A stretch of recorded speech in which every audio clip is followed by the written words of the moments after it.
Aleluia, glória a Deus, amém. Vamos orar. Pai, nós te damos graças, porque o Senhor, na tua bondade infinita, nos dá esse dia, e nele, Senhor, nos regozijamos, nos alegramos, porque o Senhor fez esse dia, e nele, ó Deus, nós podemos te louvar, nele nós podemos exaltar o teu nome, podemos te engrandecer, podemos reconhecer que o Senhor é Deus, e somente o Senhor é Deus. Bendito seja o teu nome, Senhor. Nós queremos te entregar o culto nesse momento, exaltando o teu nome, te adorando, ó Deus, em todo o tempo, mas também rendendo a nossa vida diante do teu altar, pedindo a Deus que o teu Espírito Santo venha agir, ó Deus, nas nossas vidas, individualmente, em cada um, segundo a necessidade de cada um, e que seja isso, ó Deus, para a glória do teu nome. Amém.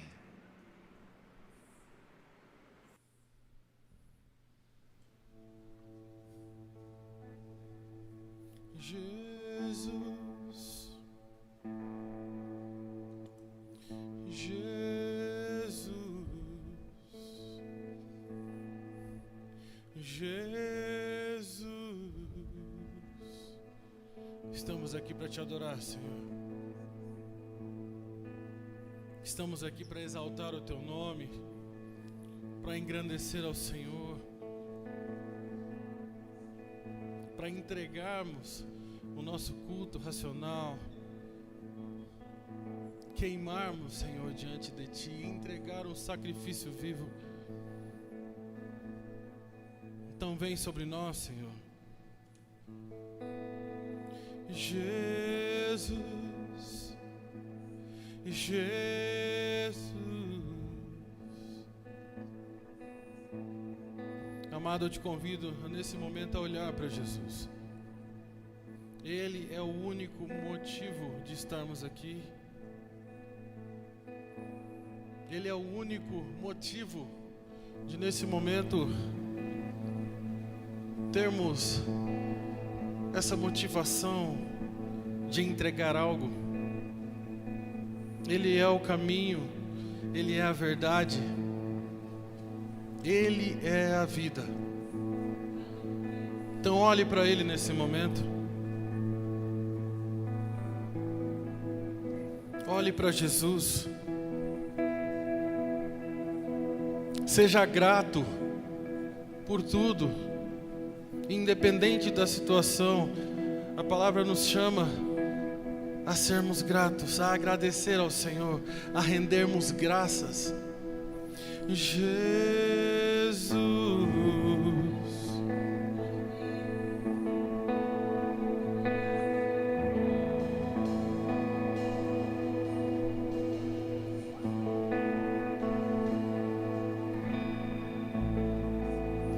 tudo está preparado aqui.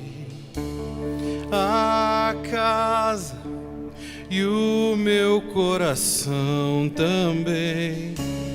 Tu és o único motivo que me fez chegar.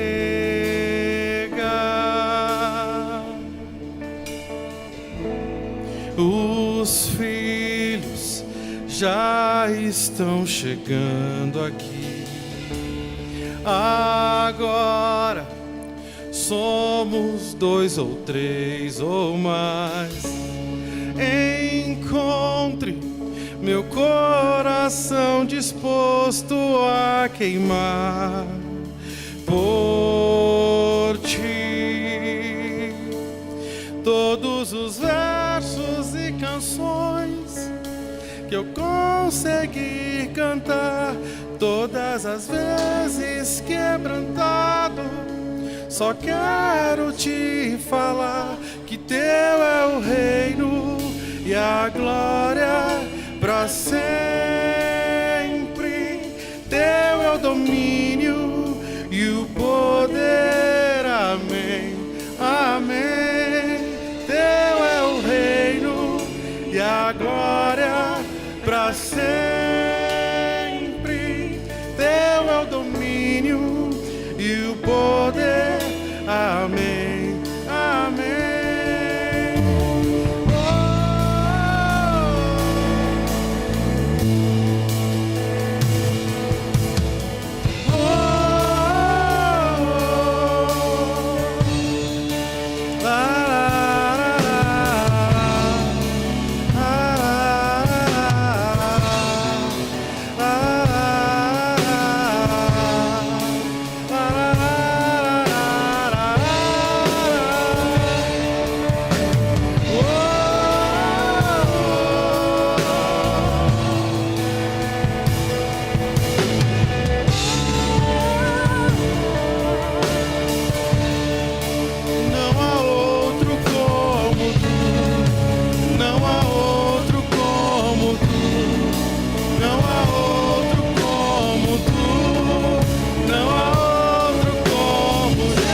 és santo.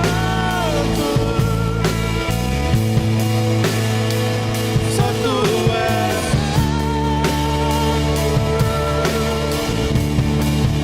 Não há outro como tu.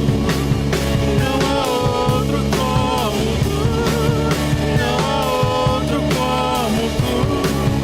Não há outro como Jesus. Só tu és santo. Só tu és.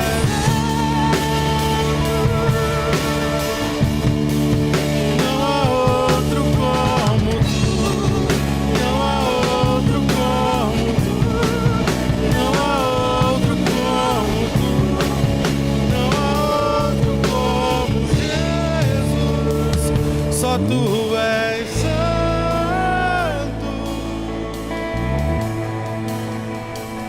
Só tu és.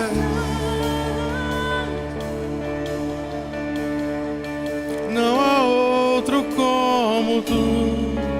Não há outro como tu. Não há outro como tu. Não há outro como Jesus. Só tu és.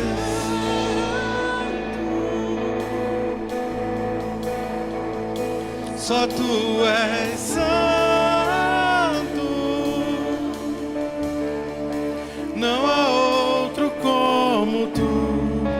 Não há outro como tu. Não há outro como tu. Não há outro como Jesus.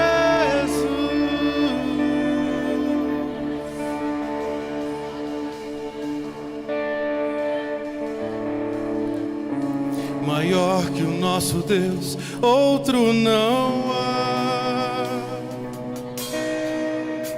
Glorioso Rei sempre será,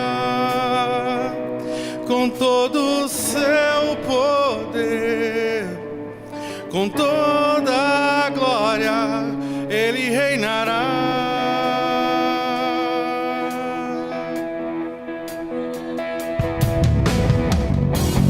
Majestade, Ele virá, sobre as nações governará, e sua santidade cobrirá toda a terra.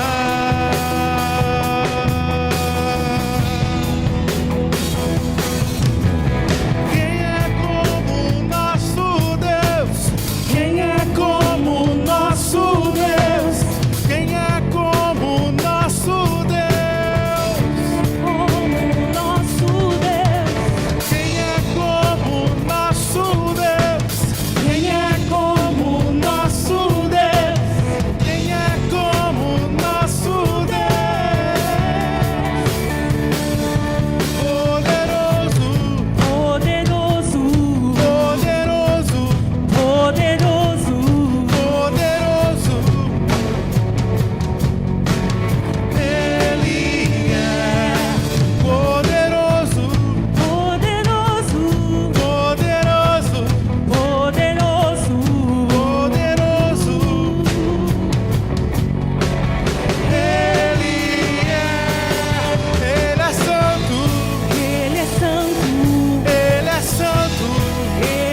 Jesus é poderoso, poderoso, poderoso é.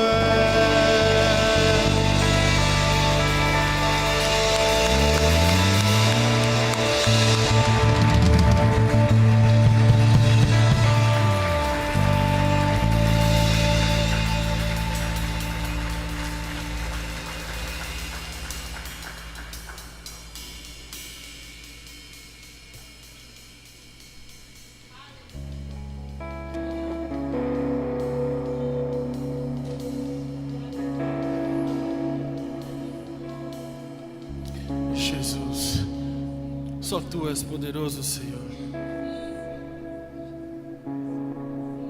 Só Tu és poderoso. E clamamos ao Senhor que o Senhor venha, que o Senhor venha. Nós não pararemos de clamar até que o reino de justiça venha à terra e o justo governe. Nós não pararemos de clamar até que o reino de justiça venha à terra e o justo governe. Nós não pararemos de clamar até que o reino de justiça venha à terra e o justo governe. A igreja declara: nós não pararemos de clamar até que o reino de justiça venha à terra e o justo governe. Aumente a sua voz. Nós não pararemos de clamar até que o reino de justiça venha à terra e o justo governe. Nós não pararemos de clamar até que o reino de justiça venha à terra e o justo governe. Estamos batendo a porta, estamos Enchendo as taças até que tu venhas com tua justiça. Estamos batendo a porta, estamos enchendo as taças até que tu venhas com tua justiça. Estamos batendo a porta, estamos enchendo as taças até que tu venhas com tua justiça. Nós estamos batendo a porta, estamos enchendo as taças até que tu venhas com tua justiça.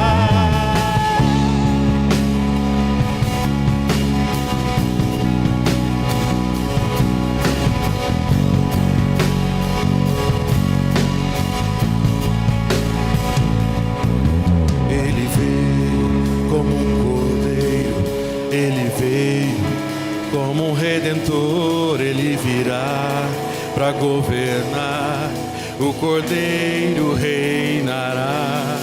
Ele veio como um cordeiro, ele veio como um redentor, ele virá para governar, o cordeiro reinará. Ele veio como um cordeiro, ele veio como um redentor, ele virá para governar, o cordeiro reinará. Ele veio como um cordeiro, ele veio como um redentor, ele virá para governar, o cordeiro reinará. Estamos batendo a porta, estamos enchendo as taças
Vem mais uma vez e faz tudo novo.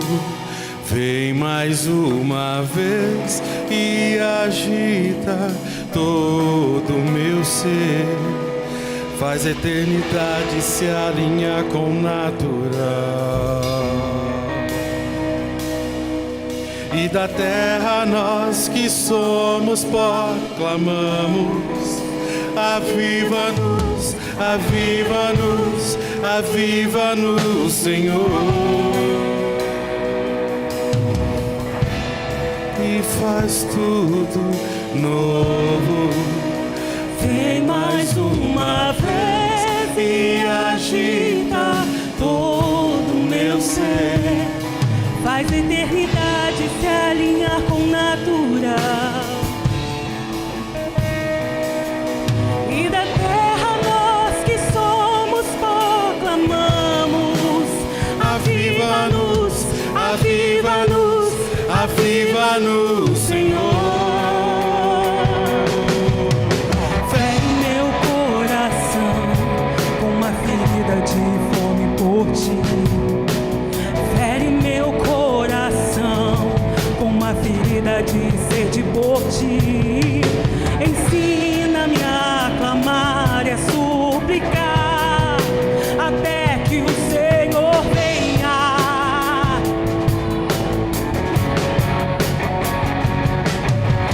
Fere meu coração com uma ferida de fome por ti. Fere meu coração com uma ferida de sede por ti. Deus, ensina-me a clamar e a suplicar até que o Senhor venha. Até que o Senhor venha, eu vou clamar. Até que o Senhor venha, eu não vou descansar. Até que o Senhor venha, eu vou gastar a minha vida diante do teu altar, diante do teu altar. Até que o Senhor venha, eu vou clamar. Até que o Senhor venha, eu não vou descansar. Até que o Senhor venha, eu vou gastar a minha vida diante do teu altar, diante do teu altar.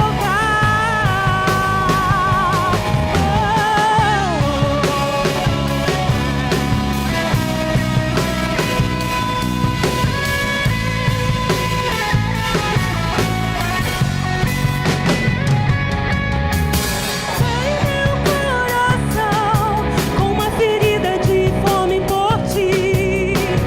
Fere meu coração com uma ferida de sede por ti. Ensina-me a clamar e a suplicar até que o Senhor venha.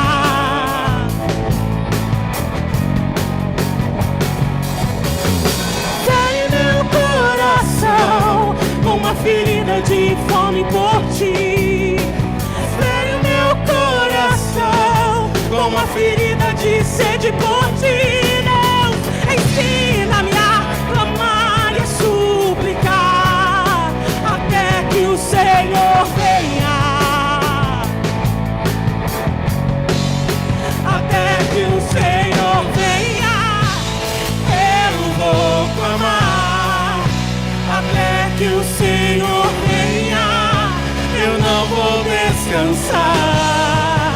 Até que o Senhor venha, eu vou gastar a minha vida diante do teu altar, Deus, diante do teu altar. Até que o Senhor venha, eu vou clamar. Até que o Senhor venha, eu não vou descansar.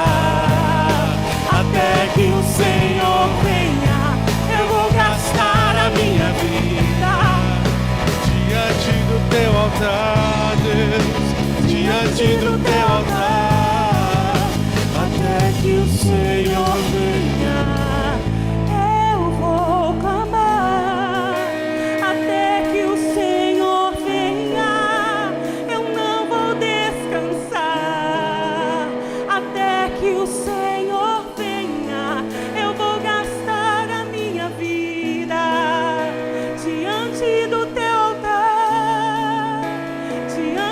do teu altar nós dizemos até que o Senhor venha.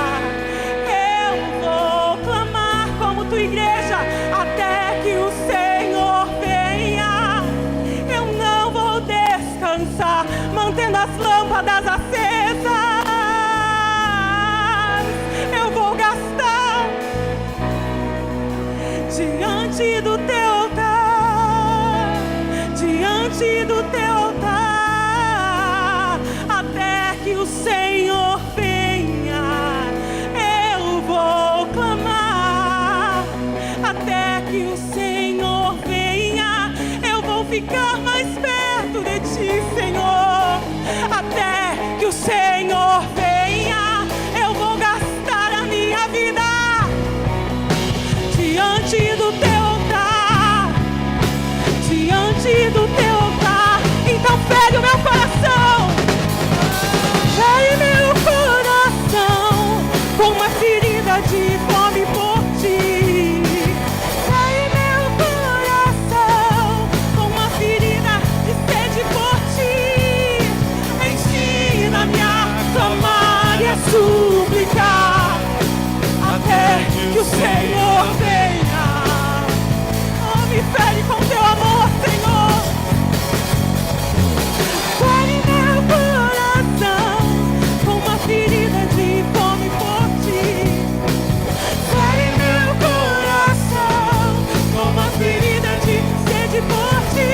Deus, ensina-me a clamar e a suplicar até que o Senhor venha. Até que o Senhor venha, eu vou clamar.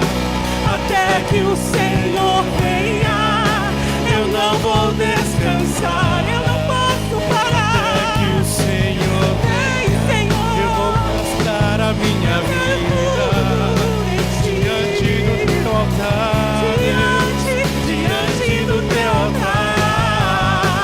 até que o Senhor venha, eu vou clamar. até que o Senhor venha, eu não vou descansar. Até que o Senhor venha, eu vou gastar a minha vida diante do teu altar, diante do teu altar.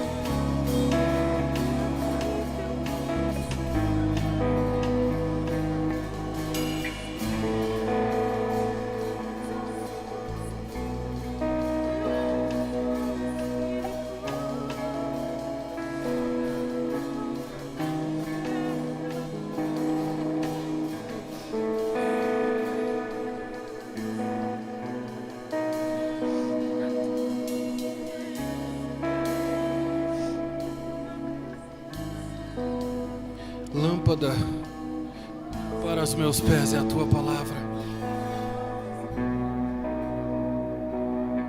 Lâmpada para os meus pés é a tua palavra.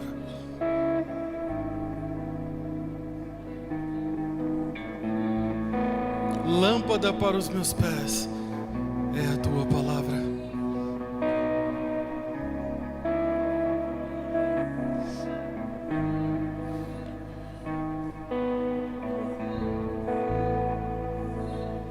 O Senhor nos ungiu para pregar as boas novas.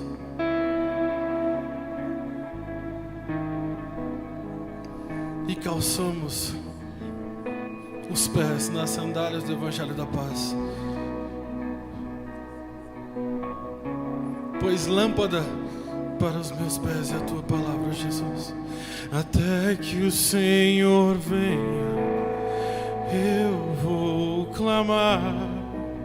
Até que o Senhor venha, eu não vou descansar até que o Senhor venha. Eu vou gastar a minha vida diante do teu altar. Diante do teu altar. Até que o Senhor venha, eu vou clamar.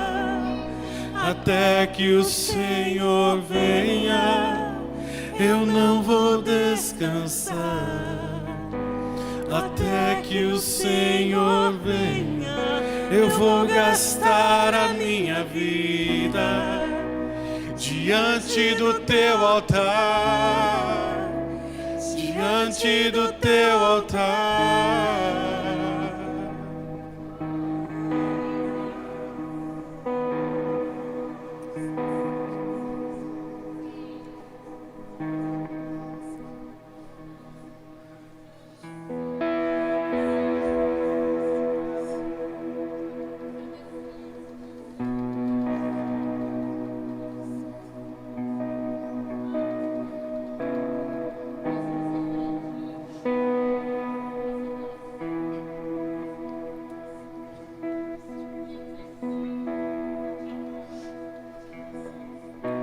Nem a vida, nem a morte, nem os homens, nem os anjos, nada pode me separar do teu amor. Nada pode me separar do teu amor.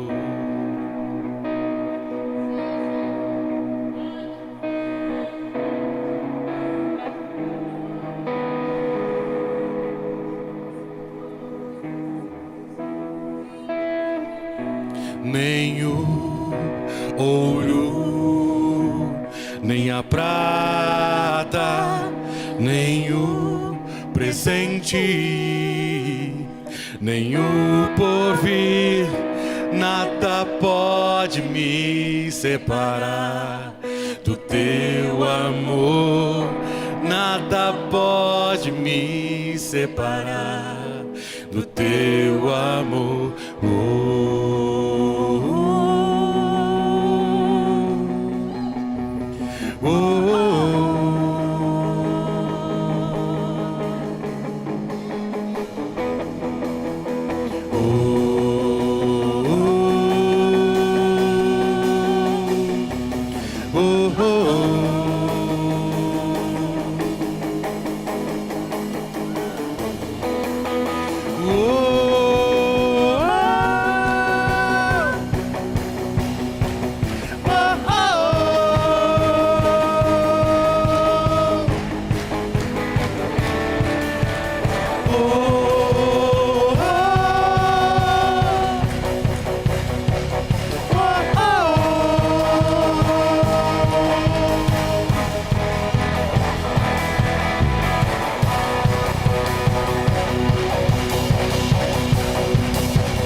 pode me separar do teu amor. Nada pode me separar do teu amor. Nem o ouro, nem a prata, nem o presente, nem o poder, nada pode me separar do teu amor. Nada pode me separar do teu amor.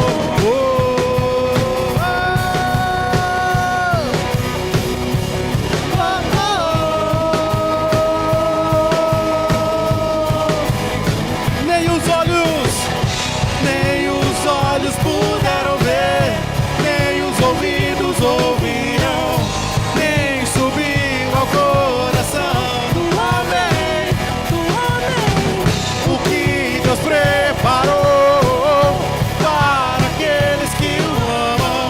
Te amamos, te amamos. Nem os olhos puderam ver, nem os ouvidos ouviram, nem subiu ao coração o que Deus preparou para aqueles que o amam. Te amamos, grande Deus.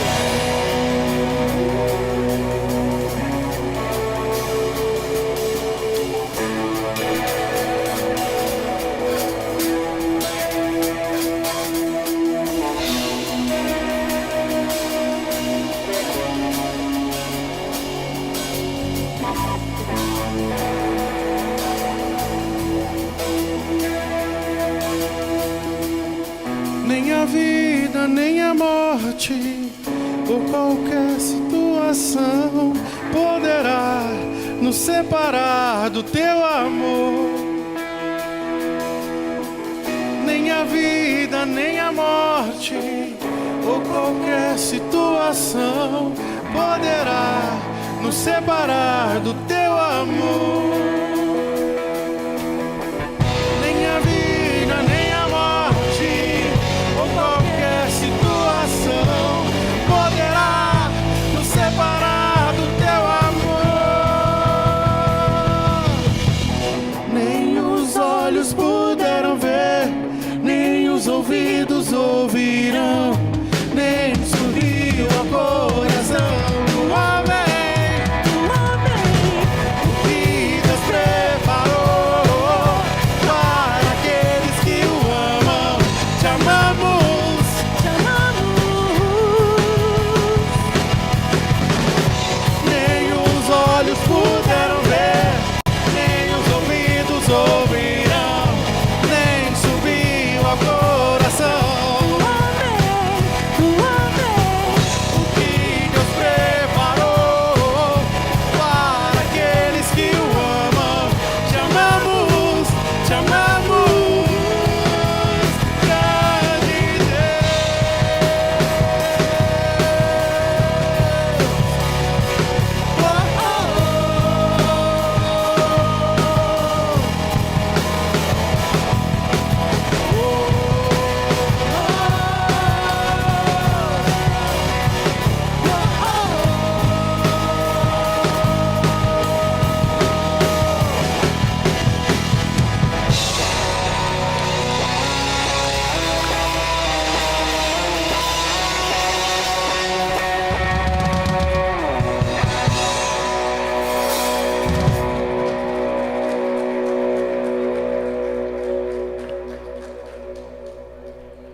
Tu és digno, Senhor.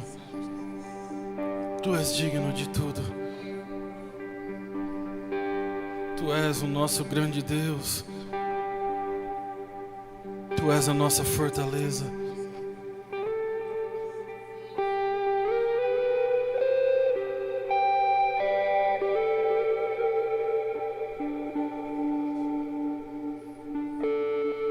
Tu és o nosso bem maior.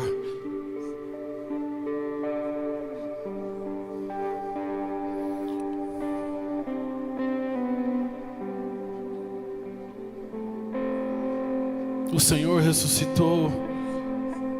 O Senhor ressuscitou ao terceiro dia.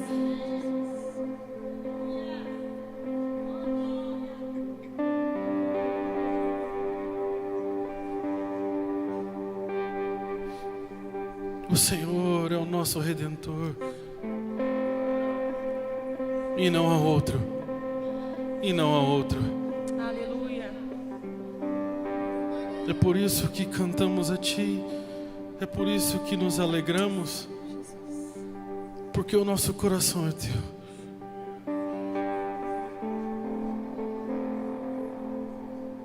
Como não te amar, Jesus?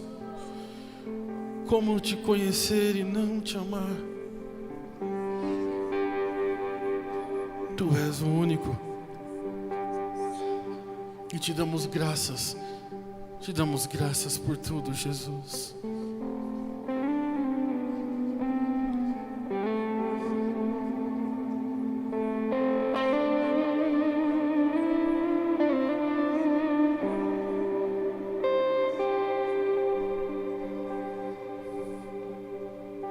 Graças eu te dou, Pai, pelo preço que pagou, sacrifício de amor que me comprou, ungido do Senhor, pelos cravos em suas mãos. Graças eu te dou, ó meu Senhor. Lavou minha mente e coração, me deu perdão, restaurou minha comunhão.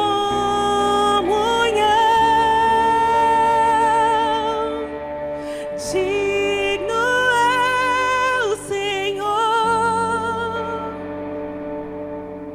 sobre o trono está, soberano Criador. Vou sempre te adorar,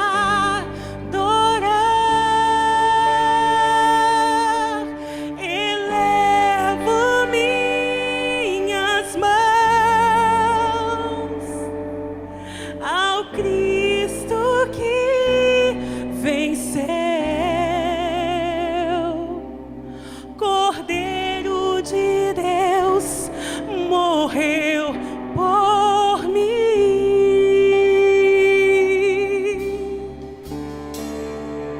mas ressuscitou.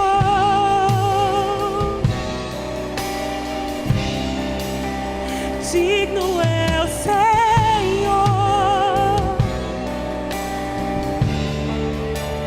Graças eu te dou, Pai, pelo preço que pagou, sacrifício de amor que me comprou, ungido do Senhor, pelos cravos em tuas mãos. Graças eu te dou, ó meu Senhor. Lavou minha mente e coração, me deu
A sua morte nos trouxe vida.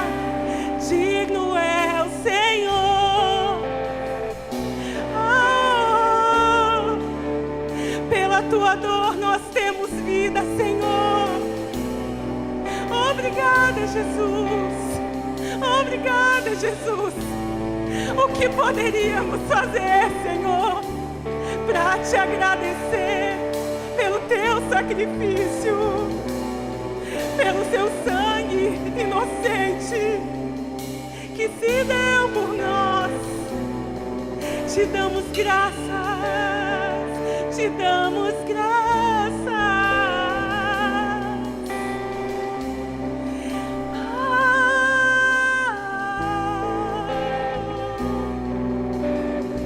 Entregue o clamor do seu coração.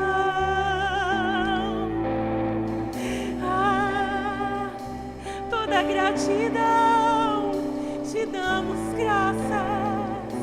E o Senhor é digno, digno de toda honra, digno de toda glória, digno de toda palavra de amor que sai do nosso coração, Senhor. Digno de estarmos aqui, digno de nos colocarmos diante da tua presença, Senhor. Não há nada mais importante, não há nada melhor. O Senhor é digno. Mais uma vez, digno é, Senhor. Sob o trono estás, soberano Criador. Vou sempre te adorar.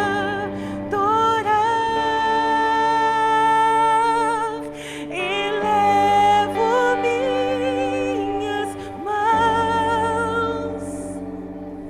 ao Cristo que venceu, Cordeiro de Deus, morreu por mim,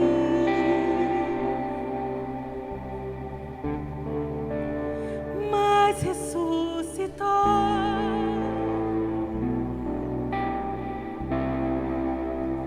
Digno é o Senhor.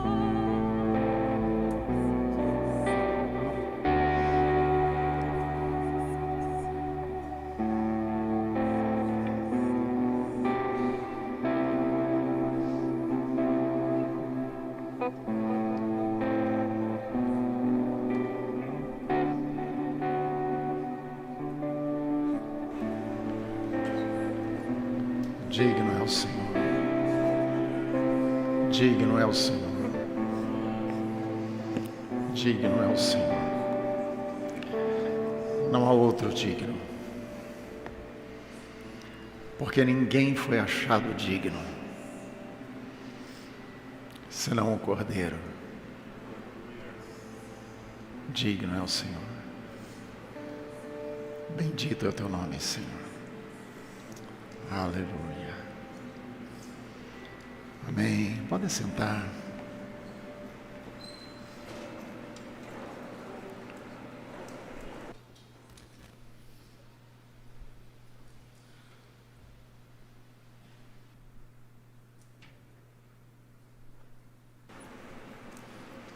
Glória a Deus.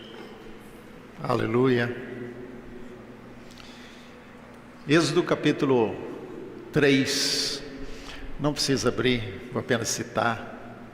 Mas Êxodo capítulo 3 mostra o momento em que Moisés tem um encontro transformador com Deus. Ele está acomodado na terra dele. E Deus vem, fala com ele e diz: Moisés, você tem que voltar ao Egito, libertar o meu povo.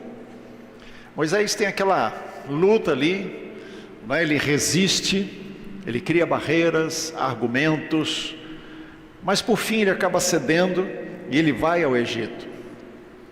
A grande questão é que a história nos mostra que quando Moisés chega no Egito, ele encontra um povo que estava acostumado à vida da qual queria ser liberto. Eu vou repetir a frase. Era um povo que estava acostumado a uma vida da qual estava querendo ser liberta. Porque se a gente for olhar no capítulo 2 de Êxodo, o povo está clamando ao Senhor, eles estão gemendo diante da opressão dos egípcios. Então eles estão pedindo uma libertação. No entanto, quando Moisés chega lá e diz para eles que Deus o enviou e Deus ouviu o clamor deles e vai trazer libertação para eles, num primeiro momento, eles começam a vibrar, eles louvam ao Senhor, mas se a gente continua a história, a gente vai ver que no fundo, eles não queriam sair do Egito. Eles estavam na zona de conforto deles. O que é zona de conforto? Zona de conforto não é o lugar, o momento, ou a experiência, o estado em que tudo está bem. Zona de conforto significa você estar numa situação que você já conhece. Por isso não vai ter surpresa, não vai ter nada diferente. Eles estavam numa zona de conforto, eles sabiam o que se esperava deles.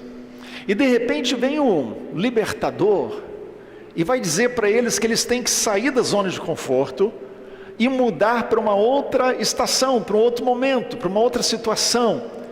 Sair do conforto. Aquela geração, os seus pais, os seus avós, os seus bisavós, nasceram e cresceram no Egito. Então ser escravo era uma identidade. Ser escravo era uma identidade, é o que eles eram, e é assim que eles se viam. Eles estavam acostumados a fazer tijolos, eles estavam acostumados a fazer tudo aquilo, e eles pensavam que tinham nascido para aquela vida. Muitas vezes nós também nos vemos na mesma situação deles, porque muitas vezes não paramos para pensar se o estilo de vida que nós estamos vivendo, o modelo de vida que nós estamos experimentando, é a vida para a qual Deus nos criou para vivermos. Mas como estamos na nossa zona de conforto, como estamos dentro daquilo que nós já conhecemos, estamos acostumados, sempre fizemos assim, então achamos que essa é a vida que devemos viver. A questão é que nesses últimos domingos, nós temos pensado no fato de que o que você crê, a sua cultura, é o seu culto. Aquilo que você crê, faz quem você é. Então quando você crê em algo que não é verdadeiro, você vai viver em função daquilo que não é verdadeiro. Quando você acredita numa mentira, a sua vida vai girar em torno da mentira e não da verdade. Por isso Jesus fala: conhecereis a verdade libertará. Ou seja, é necessário conhecer a verdade para que ela abra os nossos olhos e saímos da mentira. Mas enquanto a verdade não abre os nossos olhos, enquanto não temos o coração aberto para a verdade, nós continuamos aprisionados numa mentira, acreditando que a mentira é a verdade. Por isso, constantemente, o povo estava querendo voltar para o Egito. Constantemente eles queriam voltar, queriam ficar naquilo que eles gostavam de ser e fazer. Hoje, muitas vezes, Deus nos leva a momentos de crise, momentos de lutas, momentos difíceis. Muitas vezes Deus nos leva a um processo que, na verdade, nos olhos de Deus, é um processo que nos leva para um momento melhor, para uma situação melhor. Assim como Ele estava fazendo com o povo, Deus manda Moisés falar com eles, e ainda que as cargas de trabalho aumentassem e Faraó colocasse um fardo mais pesado sobre eles, ainda assim, Deus tinha em vista algo muito maior lá na frente. Mas eles não conseguiam enxergar isso. E porque eles não conseguiam ver com os olhos de Deus, eles não conseguiam acreditar. Então eles enfrentaram lutas, as coisas pioraram e começaram a desistir. Não queremos isso que Moisés está querendo para nós. Não queremos o que ele está anunciando. Não queremos essa Canaã. Não queremos nada disso. Começaram a desistir da caminhada, porque a vida melhor estava demorando a chegar. É assim ou não é? Muitas pessoas, vou colocar entre aspas, aceitaram Jesus esperando uma vida melhor. Deixa eu falar sobre o aceitaram, porque esse é um jargão evangélico, né? Está dentro do vocabulário evangeliquez, aceitar Jesus. Irmãos, a gente tem que parar de usar essa expressão, aceitar Jesus. A gente não aceita Jesus, a gente precisa pedir por misericórdia para Ele nos aceitar, né? Então é ser aceito por Jesus, né? Mas muitas pessoas vêm a Jesus esperando uma vida melhor, e aí de repente encontra Jesus, e aí descobre que vai ter briga dentro de casa, que o conflito no casamento vai piorar, que pais vão se virar contra filhos, filhos vão se virar contra pais, que o emprego de repente não tem mais. Fala assim, mas eu queria uma vida melhor. Mas Jesus não prometeu uma vida nesse mundo que seja para o nosso gosto. Nós vamos chegar no que Jesus deseja para nós, lá no final, fica tranquilo. Mas o fato é que muitas vezes a gente fica correndo atrás dessas coisas, achando que simplesmente o mundo vai melhorar e todas as coisas vão ficar boas para nós. Mas em João capítulo 15, versos 18 e 19, tem 3 afirmações de Jesus. Vai ser projetado aí João 15, 18 e 19. Primeira afirmação: se o mundo odeia vocês, primeiro odiou a mim. Isso quer dizer, odeia vocês. Ele está afirmando, o mundo odeia vocês porque primeiro me odiou. Segunda afirmação: se vocês fossem do mundo, o mundo amaria o que era seu. O que ele está dizendo, o mundo não vai amar vocês. Terceiro: mas como vocês não são do mundo, o mundo os odeia. Ele está afirmando, o mundo vai odiar vocês. Então não tem como a gente pensar com um texto desse que as coisas vão melhorar depois da conversão. A Bíblia não diz que nós vamos criar inimizades com todo mundo. Pelo contrário, nós fomos chamados ao ministério da reconciliação. Somos pacificadores. Somos aqueles que distribuem a paz, a shalom do Senhor. Amém? Mas a questão não é o que vai daqui para lá. A questão é como o mundo vê aquilo que nós estamos buscando nos tornar.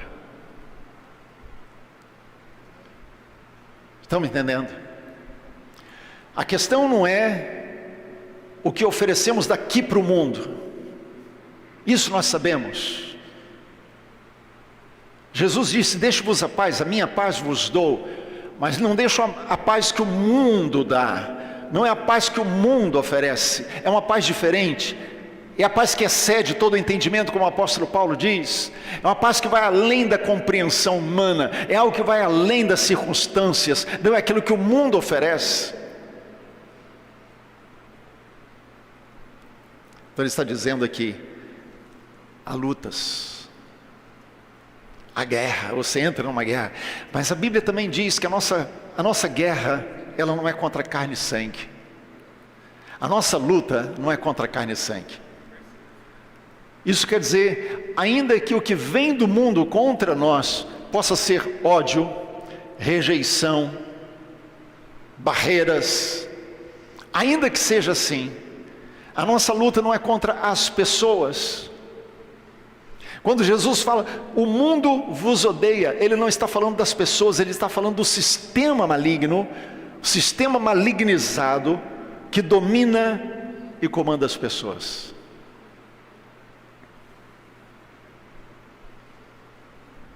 A nossa luta não é contra carne e sangue. A Bíblia diz que o mundo jaz no maligno, o sistema está malignizado. Aquele povo hebreu, ele tinha nascido para reinar. Quando Deus chama Abraão e diz: Abraão, sai da tua terra, da tua parentela, vai para a terra que eu te mostrarei, farei de ti uma grande nação. Vou abençoar quem te abençoar, amaldiçoar quem te amaldiçoar, e em ti farei abençoadas todas as etnias da terra.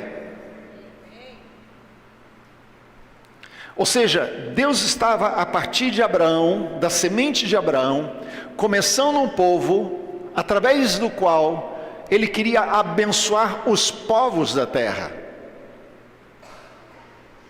Que os povos fossem abençoados a partir daquele povo. Então ele foi criado, foi gerado por Deus para reinar, para ser testemunho vivo de Deus sobre a terra.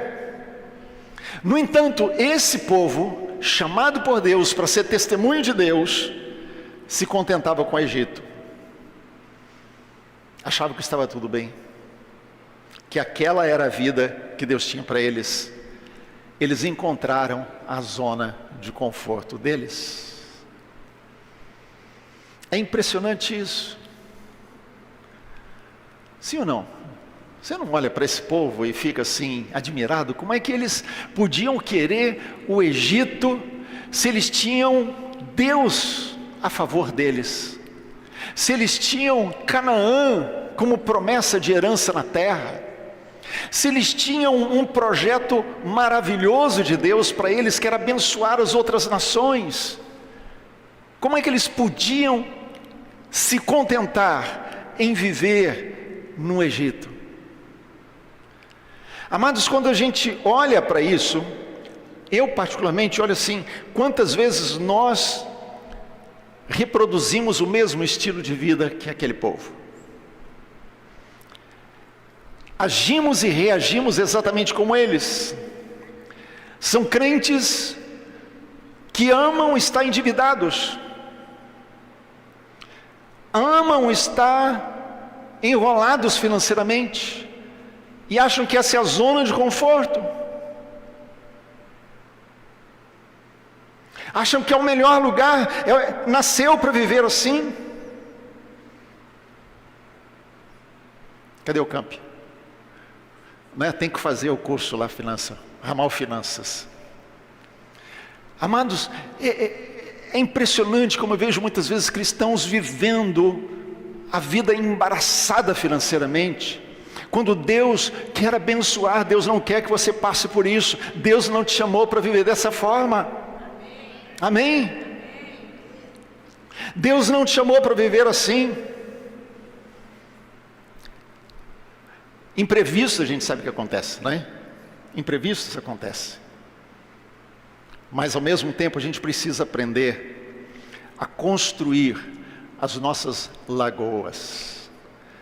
Há uns meses atrás estávamos todos chorando pela seca. E nós pensávamos, a Lagoa do Batalha está secando. Precisa chuva. O que a Lagoa do Batalha representava? Uma reserva de água por falta de chuva. Não está chovendo, mas tem água. Mas se para de chover muito tempo, a lagoa seca.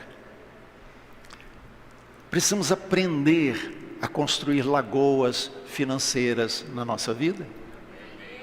Reservas financeiras. Irmão, isso é um conselho, né? Você aprende lá no Ramal Finanças. É um conselho, aprenda a fazer reservas, a fazer a sua lagoa financeira, para que nos momentos difíceis você tenha. Amém? Isso é bíblico. Jesus fala daquele homem que vai construir a torre e não fez o cálculo se tinha com que construir.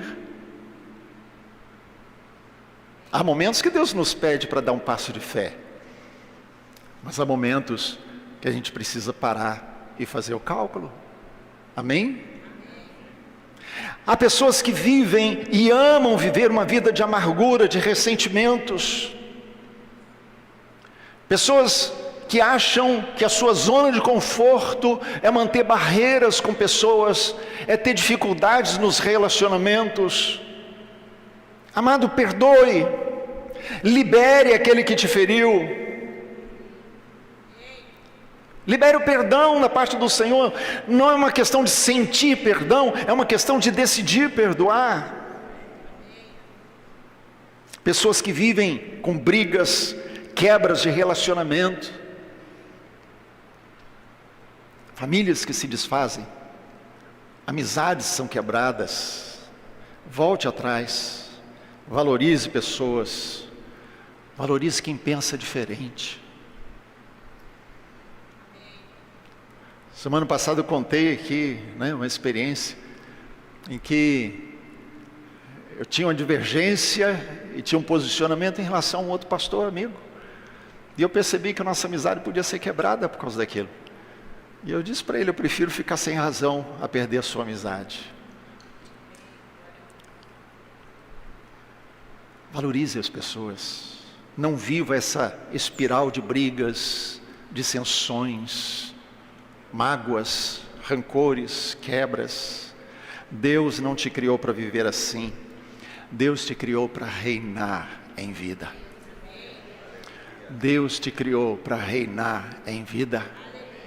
Romanos 5,17 vai ser projetado, diz: se pela ofensa de um e por meio de um só reinou a morte, muito mais os que recebem a abundância da graça e o dom da justiça reinarão em vida por meio de um só, a saber, Jesus Cristo. Amado, reinar em vida não é teologia da prosperidade, é posicionamento. É você assumir a sua posição cristã de filho de Deus, de crente nascido de novo, e assumir que aquilo que está em você é maior do que o que está no mundo. Você não precisa do mundo, o mundo precisa de você. É você compreender que há algo que Deus te deu, há um tesouro que Deus colocou nesse vaso que é de barro, mas é um tesouro divino que Deus colocou em você para repartir com outros. É posicionamento. Reinar em vida não tem a ver com ser rico, transbordante de dinheiro. Reinar em vida significa assumir a posição em Cristo Jesus e saber: Jesus não teve casa, não dele. Jesus não abriu uma igreja, Jesus não montou um movimento, mas ele reinou em vida. Ele disse para alguém que queria segui-lo: o Filho do Homem não tem onde reclinar a sua cabeça, mas ele reinou em vida.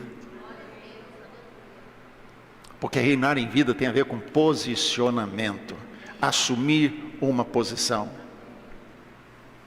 Quando Moisés se apresentou ao povo, Êxodo capítulo 4, versos 30 e 31, a Bíblia diz que Arão falou todas as palavras que o Senhor tinha dito a Moisés, e este fez os sinais à vista do povo, e o povo creu. E tendo ouvido que o Senhor havia visitado os filhos de Israel, lhes vira a aflição, inclinaram-se e adoraram. Então, no primeiro momento, como eu já citei, quando eles ouviram a mensagem de Moisés, eles se regozijaram. O texto está dizendo aqui que eles adoraram, mas, quando Moisés foi ao faraó e falou as palavras que o Senhor lhe tinha dado a Faraó, a Bíblia diz que a carga de trabalho foi dobrada. E aí o que aconteceu? A adoração acabou. Quando a carga de trabalho aumentou, a adoração acabou. Para muitos, quando a carga da aflição chega, a adoração acaba. Quando na verdade precisa ser o inverso. É o louvor ao Senhor, porque eu não dependo do que acontece, das circunstâncias. Eu não dependo do que eu tenho, do que o mundo me oferece. A minha fonte está no Senhor. Amém. A grande verdade é: Deus nunca perde o controle. Amém? Deus nunca perde o controle. A primeira verdade que eu quero destacar aqui são duas verdades. Primeiro, que Deus trabalha por padrões. Segundo, Deus quer moldar o nosso caráter. Quando Deus permite as circunstâncias piorarem na nossa vida, como aconteceu com os hebreus, Deus está fazendo duas coisas. Em primeiro lugar, trabalhando por padrões. E aí eu quero dizer uma coisa: quando você puder reivindicar o crédito, a glória não será dele. Eu vou repetir: enquanto você puder reivindicar o crédito, a glória não irá para ele. Se você olhar na Bíblia, você vai ver padrões assim. Muitas vezes Deus fez isso. Deus chama Abraão aos 75 anos, mas ele só será pai aos 100 anos de idade, para que não se tivesse dúvida de que foi Deus. É interessante que quando Abraão chega em Canaã, a Bíblia diz que houve um período de fome naquele lugar. Ele desce até o Egito, e quando ele chega lá, então não vou entrar no detalhe da história em si, mas ele tem medo, não é, de olharem para Sara e matarem Abraão por causa de Sara. Ele diz que é irmã, toda aquela... Mas quando o rei descobre a mentira de Abraão, né, vai até confrontar ele, Deus fala para Abraão fazer uma coisa extraordinária, para ele orar pelas mulheres do Egito. Porque quando os homens daquela cidade se voltaram contra Abraão, né, desejando Sara, uma das coisas que Deus fez foi fechar o ventre delas. E agora Abraão, que não tinha filho, cuja esposa era estéril, ora pelas mulheres e elas engravidam e dão à luz a filhos. Sabe o que é isso?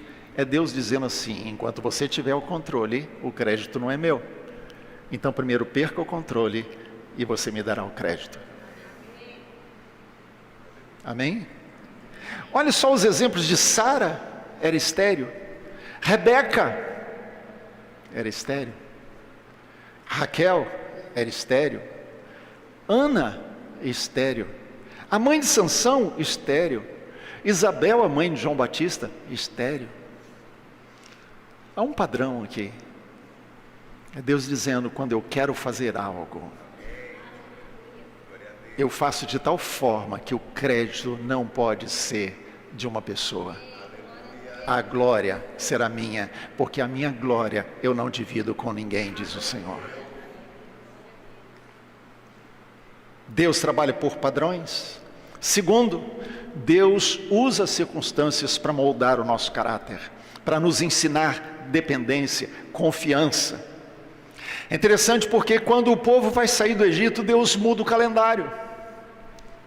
Deus faz uma mudança estratégica, emocional, mental, espiritual para aquele povo, porque Ele muda o calendário. Então lá em Êxodo 2:12, os versos 1 e 2, Deus vai falar isso: olha, hoje vai ser o primeiro mês do ano.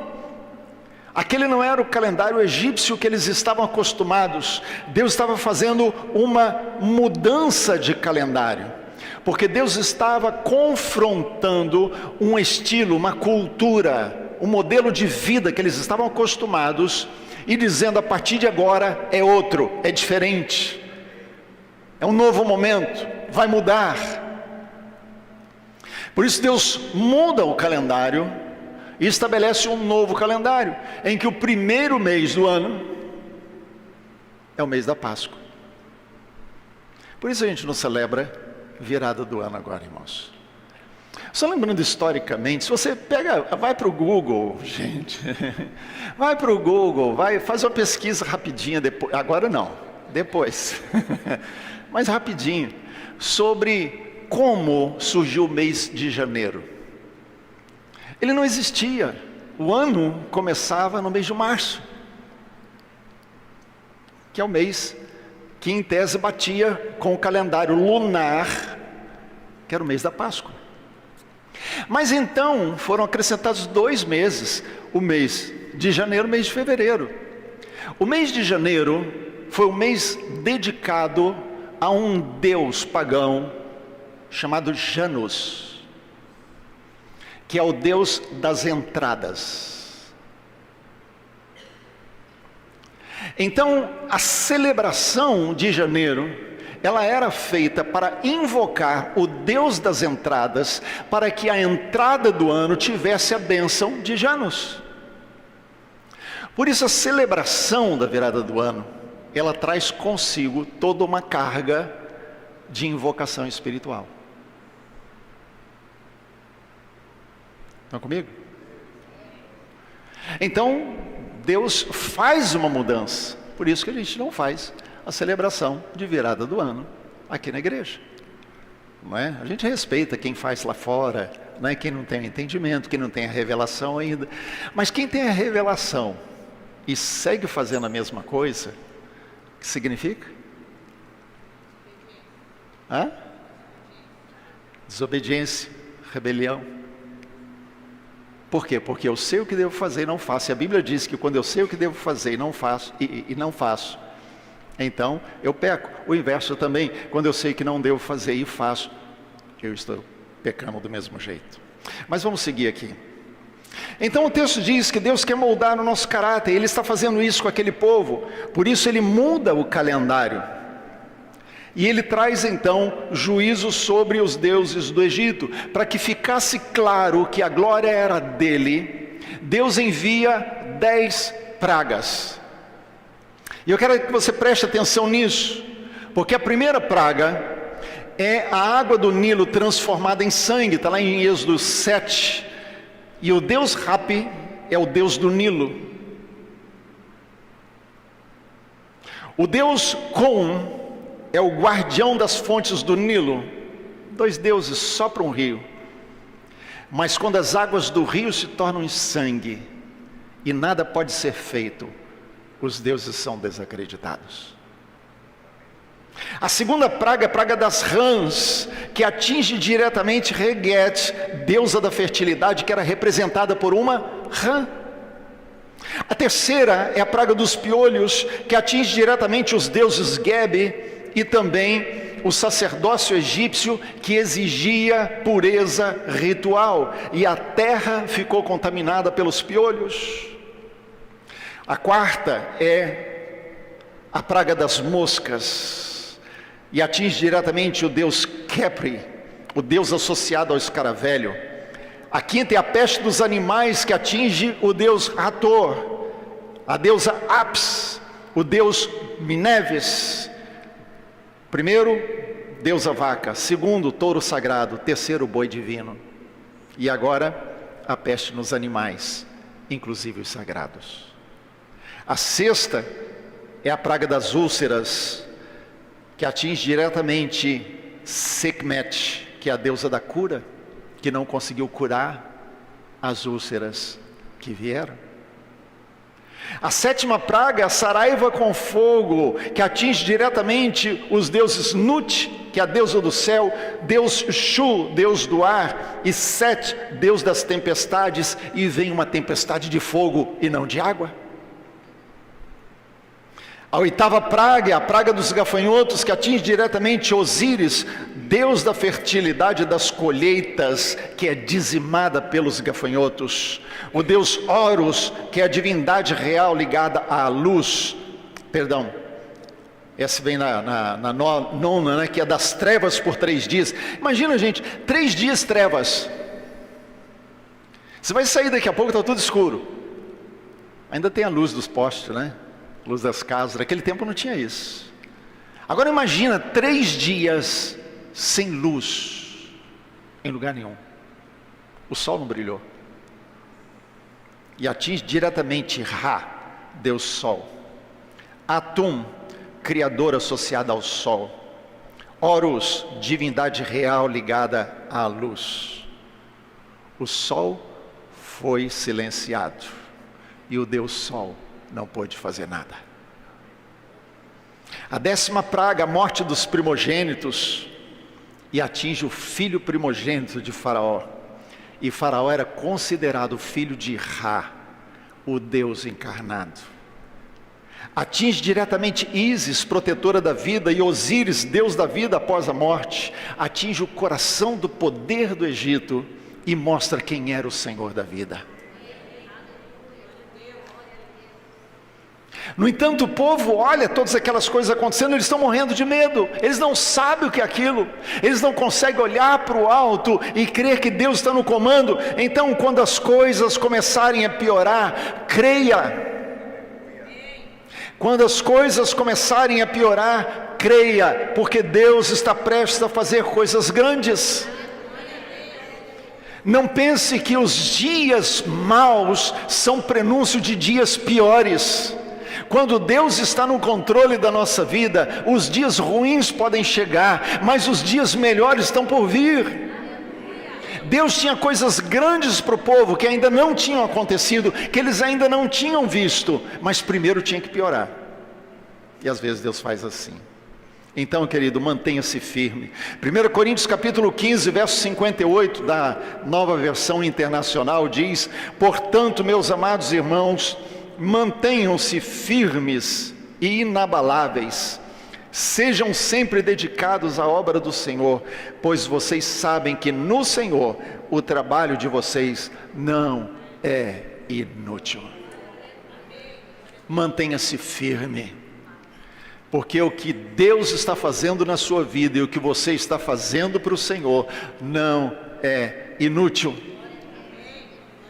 Quando Jesus se manifestou na terra, no seu ministério terreno, ele gerou tensão do começo ao fim.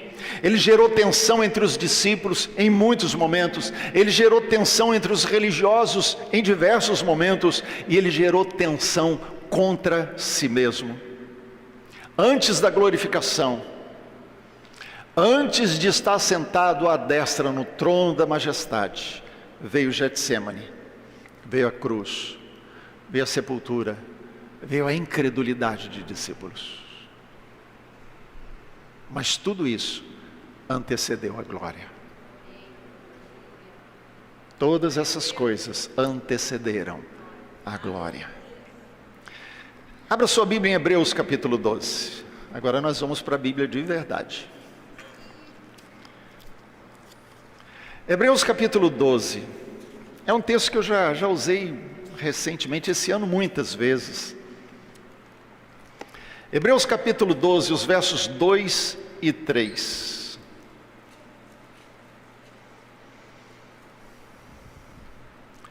Mantenhamos o olhar firme em Jesus, o líder e aperfeiçoador da nossa fé. Por causa da alegria que o esperava, ele suportou a cruz, sem se importar com a vergonha. Agora ele está sentado no lugar de honra, à direita do trono de Deus. Pensem em todas as hostilidades que ele suportou dos pecadores.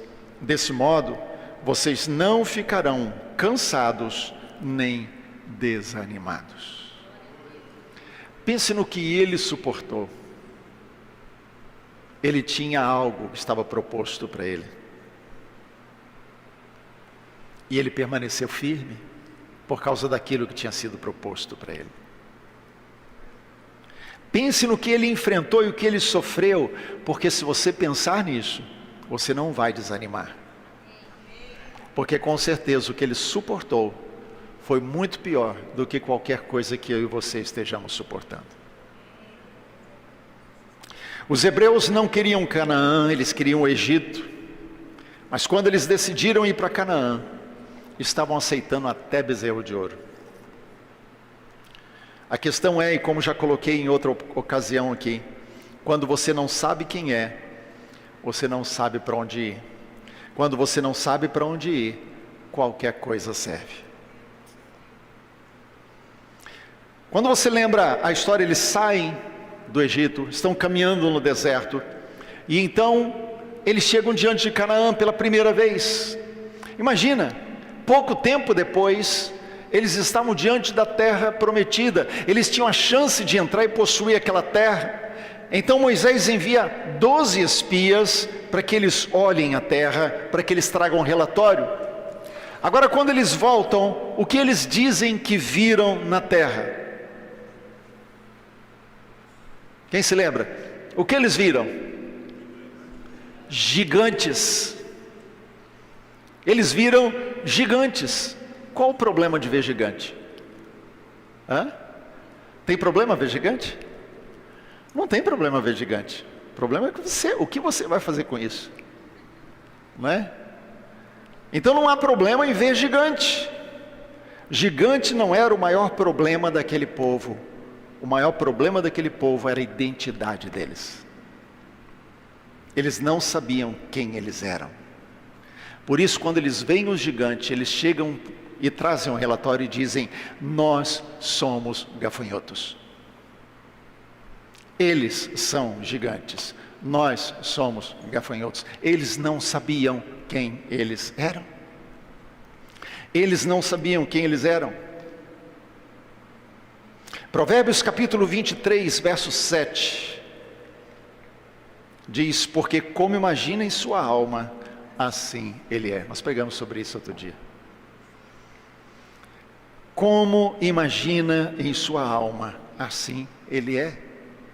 Eles imaginavam que eram gafanhotos diante de gigantes, e eles agiam como gafanhotos diante de gigantes. Não eram capazes de avançar. Quando em Lucas capítulo 4, Jesus é tentado, a Bíblia diz que Satanás chega, e que ousadia do diabo, né? Que ousadia do diabo. Gente, se a gente pega a Bíblia, diz que que era um querubim, tinha se levantado contra Deus, e Deus exerceu o juízo sobre ele e o lançou sobre a terra. E agora ele tem a ousadia de tentar cara a cara o Filho de Deus. Mas sabe qual foi a tentação? Se és filho de Deus, transforma a pedra em pães. Sabe onde estava a tentação, o cerne da tentação? Na identidade. A gente pode pensar na transformação do pão, da pedra em pão. Jesus se lançar do pináculo do templo, ou adorar Satanás para ter os reinos do mundo. A gente poderia ter aqui muitos estudos sobre isso. Mas o cerne da questão é: se és filho de Deus. Porque se Jesus não tivesse consciência de quem ele era, ele cederia à tentação. Mas porque ele sabia exatamente quem ele era, ele não cedeu. É nisso que consiste, amado, toda a tentação de Satanás. A tentação na sua identidade, em quem você é. Há uma corrente teológica impregnada da cultura grega, e a cultura grega, nós vimos isso há uns 2 domingos atrás, tem dominado o mundo, né? Mas há uma corrente teológica chamada escapismo. Se você nunca ouviu falar, pode pesquisar o que é escapismo, não é, dentro da teologia cristã. É a crença de que a salvação consiste na alma escapar do mundo material para um reino imaterial e etéreo. A essência está na distinção entre espírito bom e matéria má. Então tudo o que precisa ser feito é escapar da matéria para um céu que é uma nuvem, anjinhos, asinhas batendo, tocando harpinha. Algo sem forma, algo sem consistência. O escapismo busca um céu etéreo sem forma e sem essência. Mas a Bíblia fala de um reino escatológico que nos espera. A Bíblia fala de um reinar em vida. A Bíblia fala que quando o Senhor Jesus vier, Ele estabelecerá sobre a terra um reino, e Ele governará sobre as nações da terra, e de ano em ano, nesse milênio, as nações subirão a Jerusalém para adorar o Rei na festa de tabernáculos.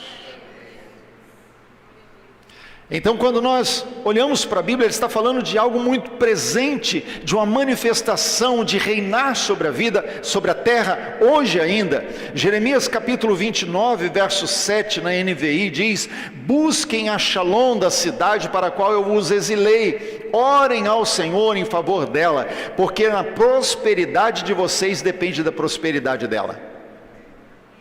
Presta atenção no texto. Busquem a Shalom da cidade. O que é Shalom? Shalom não é apenas ausência de conflito, é paz sim, mas é também harmonia, relacionamentos, prosperidade, é Deus abençoando todos os âmbitos da cidade. Busquem a Shalom da cidade na qual eu coloquei vocês, porque a prosperidade de vocês depende da prosperidade dela. Isso quer dizer, busque a prosperidade da cidade. Trabalhe para que a cidade seja abençoada e seja próspera. E você será abençoado com isso. Abra sua Bíblia lá em Romanos capítulo 8. Romanos capítulo 8.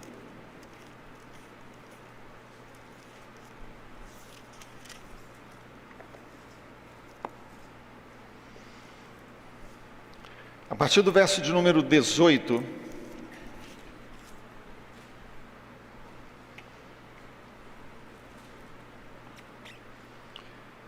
Romanos 8, do 18 até o 25, a Bíblia diz assim: considero que o nosso sofrimento de agora não é nada comparado com a glória que Ele nos revelará mais tarde.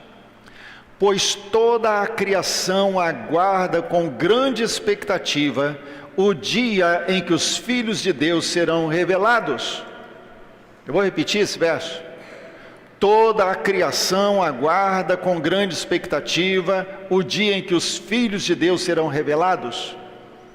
Eu quero voltar no texto. Toda a criação, não está falando do sistema. Não está falando dos sistemas malignizados, está falando da criação. Amém?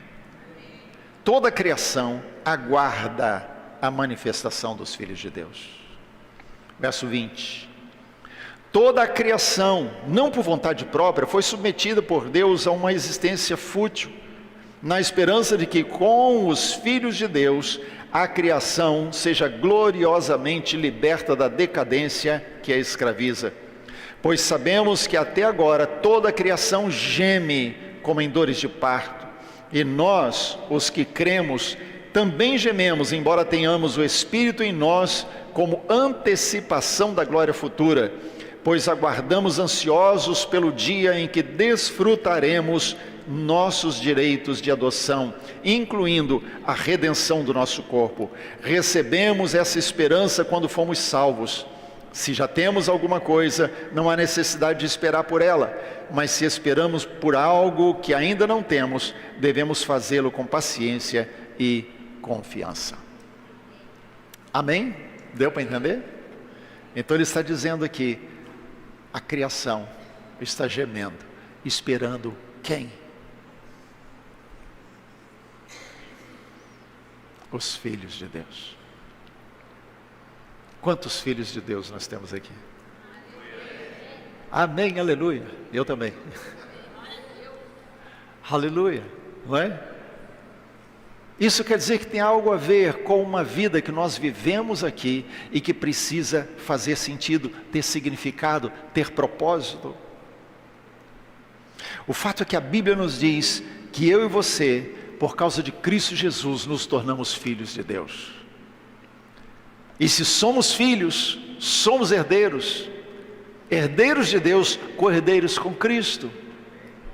Se com Ele morremos, com Ele também reinaremos. Aleluia, aleluia. Querido, assim como aquele povo precisava entender que havia uma nova identidade para eles, nós precisamos hoje entender isso também, porque é uma questão de posicionamento. Deus nos chamou para um estilo de vida diferente. O grande problema que eu vejo, e aí eu vou usar um pouquinho da questão dessa época que a gente está vivendo, né? esses 2 feriados bem próximos uns dos outros, a tentação de querer agradar as pessoas é muito grande. Porque quem não sabe quem é, tem a tendência de querer agradar os outros para ser o que não é. Estão comigo? E muitas vezes nós fazemos as coisas para agradar as pessoas, porque achamos que aquilo é bom para nós, e aquela é nossa identidade, quando na verdade, Deus está nos chamando a assumir uma identidade, que é única sobre a terra, é de filhos de Deus. Quando eu sei quem eu sou, eu não preciso ser o que os outros querem que eu seja. Eu não preciso fazer as coisas que vão agradar as pessoas. Quando eu sei quem eu sou, eu vivo reinando em vida. E reinar em vida é ter posicionamento cristão. Amém? Vamos orar? Vamos ficar de pé?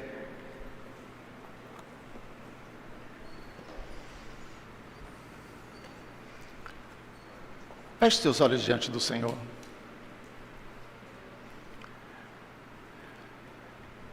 Quero convidar você nesse momento a abrir seu coração e se perguntar como está a sua identidade. Você sabe quem você é? Porque quando você sabe quem você é, você sabe se posicionar nessa identidade. Você sabe se posicionar diante do mundo. Você sabe se posicionar diante das circunstâncias. Quando você sabe quem você é em Deus, você não precisa provar nada para ninguém. Você já foi aprovado pelo Senhor.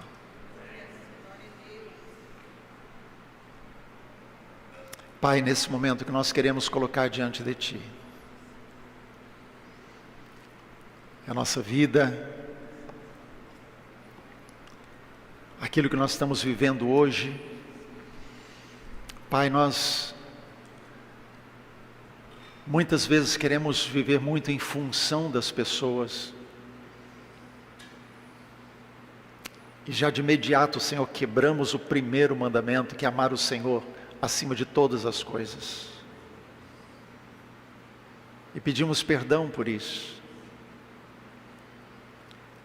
Por isso queremos nesse momento, Pai, pedir que a Tua misericórdia seja conosco, que a Tua graça, Senhor, seja transbordante sobre nós, porque Deus, nós não queremos viver uma vida sem propósito, mas nós sabemos, ó Deus, e temos aprendido que não encontraremos o nosso propósito a não ser em Ti. O nosso propósito está diretamente vinculado à nossa identidade. Nós faremos aquilo que tem a ver com a nossa identidade. Por isso, Pai, nós queremos pedir que a Tua graça seja conosco nessa hora. Trata conosco, Deus. Ajuda-nos, fortalece-nos. Faz-nos andar, ó Deus, como quem realmente está reinando em vida. Obrigado, Deus, porque o Senhor não nos chamou para uma vida de mediocridade. O Senhor nos chamou para reinar em vida.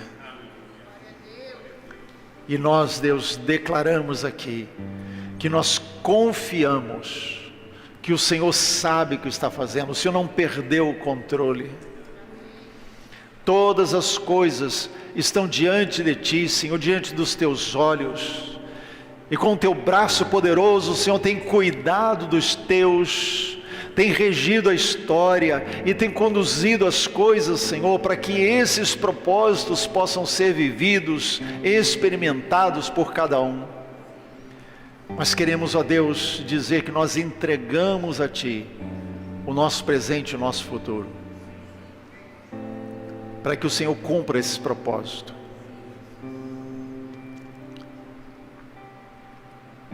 Queremos entregar tudo nas Tuas mãos e dizer: Senhor, somos Teus.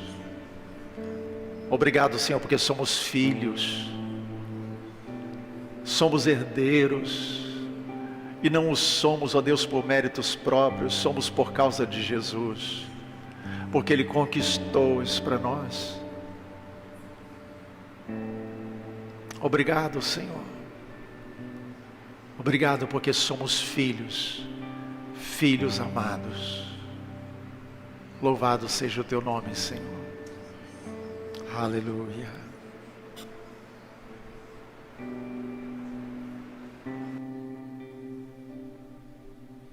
Digno é o Senhor,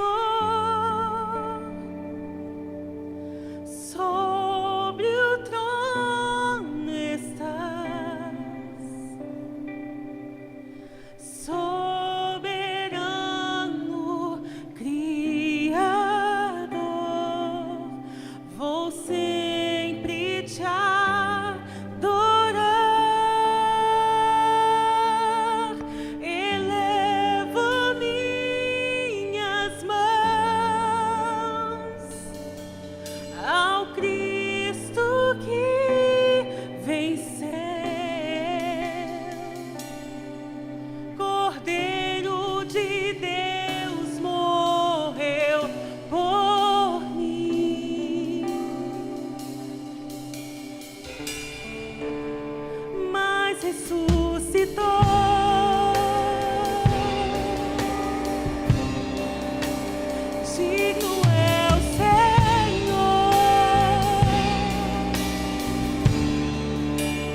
Graças eu te dou, Pai, pelo preço que pagou, sacrifício de amor que me comprou, ungido do Senhor, pelos cravos em tuas mãos. Graças eu te dou, ó meu Senhor. Lavou minha mente e coração, me deu perdão, restaurou minha comunhão. Digno é o Senhor, sobre o trono estás, soberano Criador, vou sempre te adorar. Elevo minhas mãos ao Cristo que venceu, Cordeiro de Deus morreu por mim, mas ressuscitou.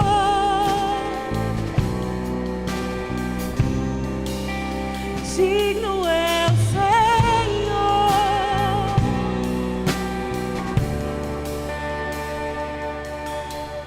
digno é o Senhor, sob o trono estás, soberano Criador, vou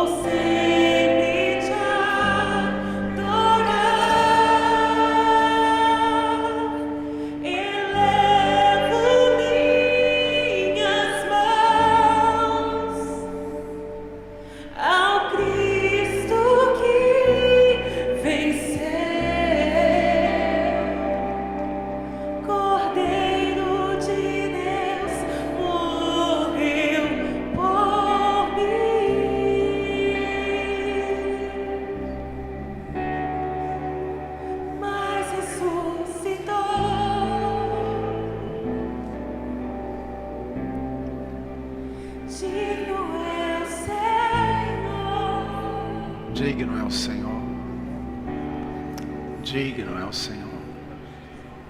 Totalmente digno é o Senhor. Digno, digno, digno é o Senhor.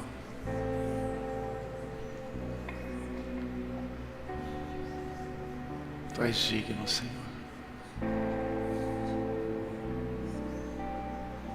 Digno de tudo. Digno de toda a nossa vida. Digno de todo o nosso esforço, toda a nossa força, toda a nossa capacidade, tudo que somos, tudo que temos. Tu és digno, Senhor.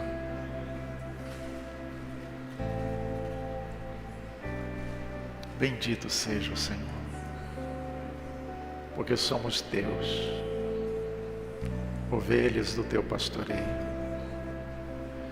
filhos amados do Pai, primogênitos da Assembleia Celestial. Bendito seja o Senhor. Aleluia, aleluia, amém. Glória a Deus. Podem sentar. Rapidinho, a gente tem um aviso para passar. Queridos, vai acontecer agora em 2026 a Escola Shofar, mês de janeiro, terceira semana de janeiro. E aí vai ser em Campinas, né? Para aqueles irmãos que quiserem participar, o tema é sobrenatural. Alguns aqui conhecem a Escola Shofar, já participaram, já fizeram, e nós vamos disponibilizar durante a semana também maiores informações, o link para inscrição, os irmãos que quiserem pedir informações lá. Mas vai ser uma semana com todos esses itens inclusos, né, no valor. Aqui os prazos também, né, quem quiser parcelar é possível, mas se você quiser participar e quiser algo sobrenatural, uma semana intensa de ministração você vai ter na Escola Shofar. Amém? Glória a Deus.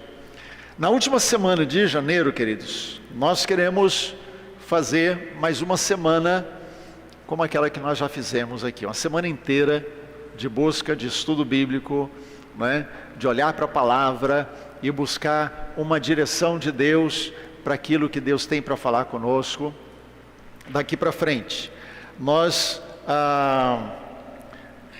teremos no dia 26 de janeiro, que é segunda-feira, até a sexta-feira, dia 30 de janeiro, todos os dias, às 19h30 aqui na igreja. E se você gosta de aprender, quer aprofundar na palavra, reserve essa data para estar conosco aqui. Amém? A partir do domingo que vem a gente dá mais detalhes e depois vai enviar para vocês, para a última semana de janeiro, ser uma semana especial de busca da presença e de conhecimento de Deus aqui. Amém? Glória a Deus. Querido, o Senhor te abençoe e te guarde. O Senhor faça resplandecer o seu rosto sobre ti e tenha misericórdia de ti. Senhor, sobre ti levante o seu rosto e te dê shalom. Amém? Tenha uma semana abençoada em nome de Jesus. E não saia sem abençoar quem está aí perto de você.